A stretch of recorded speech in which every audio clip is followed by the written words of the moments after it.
আমাদের সাথে অতিথি হিসেবে যুক্ত হয়েছেন ফরহাদ হোসাইন আজাদ। তিনি বিএনপির কেন্দ্রীয় কমিটির রুরাল ডেভেলপমেন্ট সেক্রেটারি এবং তিনি পঞ্চগড় 2 আসনের এমপি পদপ্রার্থী।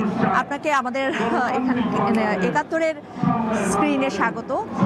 আজকে দেখতেই পাচ্ছেন, আমি দেখছিলাম আপনি বসে বসে দেখছিলেন এবং খুব এক ধরনের আনন্দ উচ্ছ্বাসের যে ব্যাপারটা।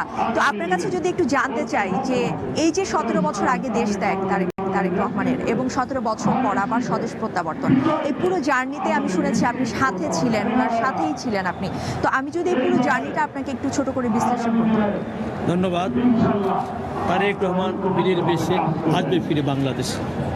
আজকে 17 বছর পর তার এই যে আগমন, এটাই প্রমাণ হচ্ছে সেই আজ থেকে 17 বছর আগে দেশি বিদেশি বিভিন্ন চক্রান্ত মাধ্যমে তাকে অধ্যমিত করে দেশ থেকে বাধ্য করা হয়েছিল।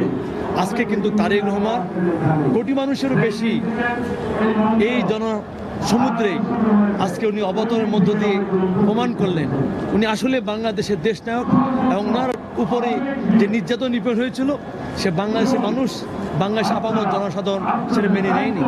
আজকে তার এই আগমন আজকে শুধু বিএনপি নয়, সারা বাংলাদেশের মানুষ উচ্ছ্বসিত। আজকে সারা বাংলাদেশের মানুষ আনন্দিত এবং সবাই অপেক্ষা করছে যে সবার আগে বাংলাদেশ। তারেক রহমানের স্লোগানটা দিয়েছেন, সেটাই আজকে উনি প্রমাণ করেছেন। এবং আজকে দেখেন, আজকে এইখানে এই যে জনসমুদ্র আজকে সমস্ত থেমে গেছে একটা মানুষের জন্য। আপনি তো একজন এমপি পদপ্রার্থী, কি মনে হয় এই যে তারেক রহমান ফিরে এসেছেন দেশে, আপনাদের দলীয় রাজনীতি বা দেশের রাজনীতিতে আসলে এটার প্রভাব কতখানি? বিগত স্বাধীনতার 55 বছরও আমার জানা মতে এইরকম জনসমর্থন বা এইরকম জনসমাবেশ কোনো নেতা নেতৃত্ব হয় নাই। সেক্ষেত্রে এই যে আজকে যে জনসমুদ্র এবং নেতৃবৃন্দের যে আমাদের এতে উচ্ছ্বাস, এই উচ্ছ্বাস নিয়ে আমরা সারা বাংলায় ছড়িয়ে যাব। এবং তারেক রহমানের অনেক জন ষড়যন্ত্র হয়েছে, উনি আসতে পারবে না, আশ্বাস দেওয়া হবে না, আসবে না।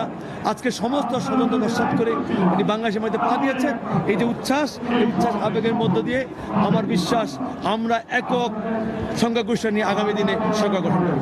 ফরহাদ হোসেন, আপনাকে অসংখ্য ধন্যবাদ আমাদের সাথে যুক্ত হওয়ার জন্য এবং আপনি যে খুব সুন্দর করে তারেক রহমানের এই যে দীর্ঘ একটা জার্নি সেটা খুব সুন্দর করে আমাদের সাথে শেয়ার করলেন। আপনাকে অনেক ধন্যবাদ আমাদের সাথে যুক্ত হওয়ার। ধন্যবাদ আপনাকে। আমার 71 চ্যানেল।